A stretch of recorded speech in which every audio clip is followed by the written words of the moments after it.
Hey guys, it's Core again. I thought I would jump on and give you guys a new video. It's been some time since I've done one, so I have a topic that I want to discuss. So I figure, what better day to do it than a cloudy, cold day here in Ottawa? So as I've mentioned to you in the past, one of the products that I've come to love over the last couple years is this product called Polyacrylic.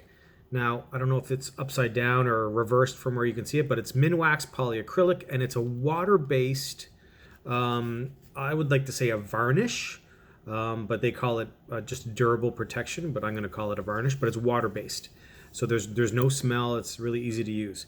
But today I'm going to run you down how to use it and the tips and tricks for this product.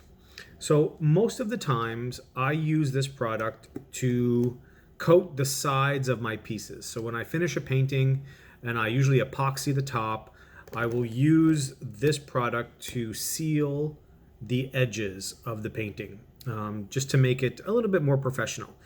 And most of the time I use the clear satin. So it's not glossy, it's not a semi-gloss. It does protect it with a nice varnish feel, but it's not super glossy and shiny. You can buy clear gloss as well. Clear gloss, let me tell you, it is shiny. It is very reflective.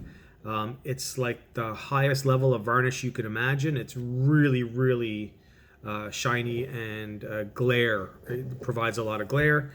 And you can also get it in semi-gloss. So they're all the same product. They're all water soluble. If you are looking to coat the top of a painting, then I would still suggest the clear satin. You might want to try the semi-gloss if you're looking for a little bit more of a shine.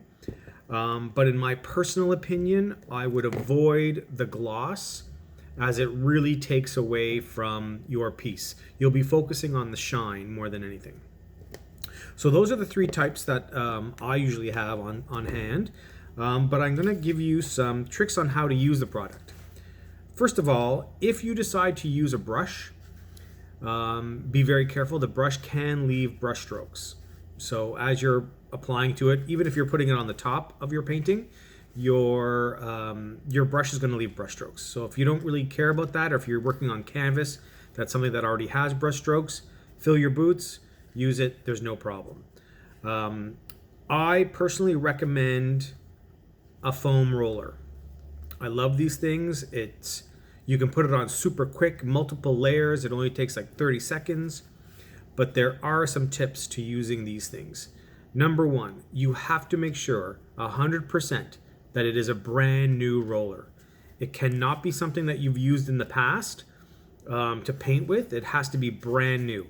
And I'll tell you why. Because I had done a very nice painting, a very big piece, and I used an old roller and I washed it out for 20 minutes in the sink, and I made sure that all the paint was removed and it was squeezing out clean water, and I thought everything was great.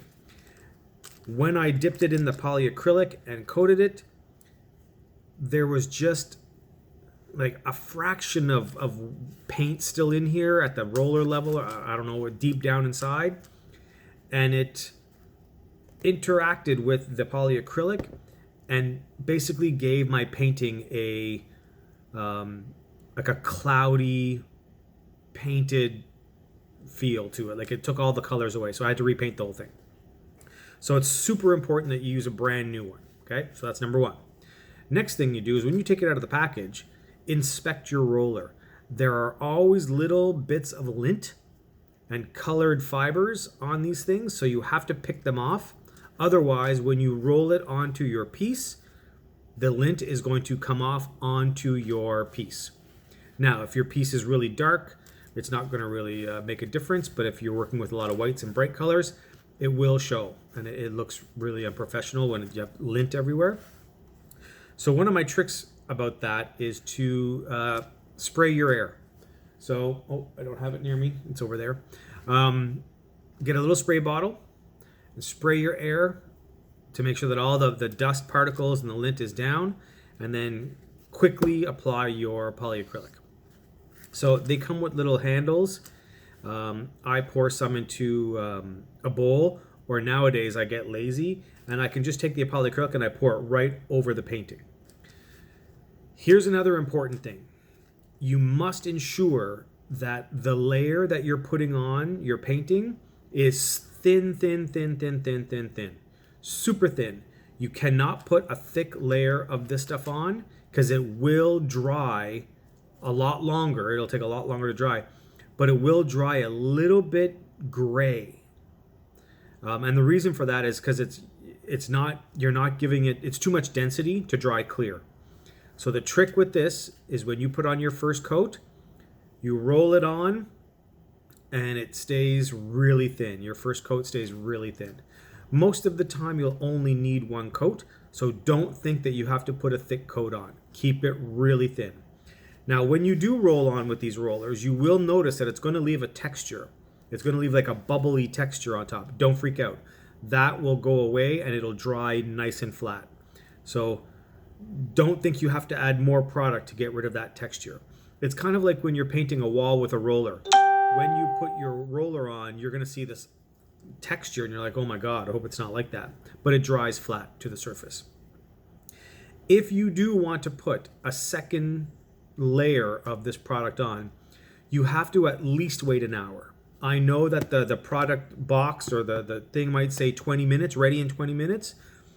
Don't wait 20 minutes. Wait an hour at least, or put it into a heated room.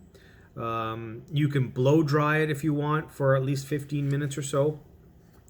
If you don't do that and you put a second layer on too quickly before the bottom layer has dried, the top layer will dry gray.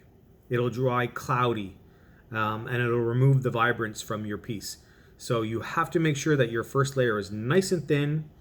And if you're going to put a second layer on, keep it also very thin and much more down the road. Always use a new sponge. So for every single painting that you do, you're going to need a new sponge. Go to the dollar store, you get 3 for $1. Or you can leave this particular sponge only for this product. So when you're done, wash it in warm water. Do not use soap, just warm water. Squeeze it all out and then put it in a Ziploc little sandwich bag, and that should be great, and it'll wait for your next painting. So use this only for that product. Don't use it for multiple other products. So that's about it. Again, I've used it on the top of paintings and on the sides. I always use it on the sides, to be honest. But on the top, I can tell you, stick with the satin or the semi-gloss. I think that will suit your purposes very well. The gloss is just really, really glossy, so be careful if you're doing that. If you have any questions or concerns, drop me a line, and I will see you next time. Bye, everybody.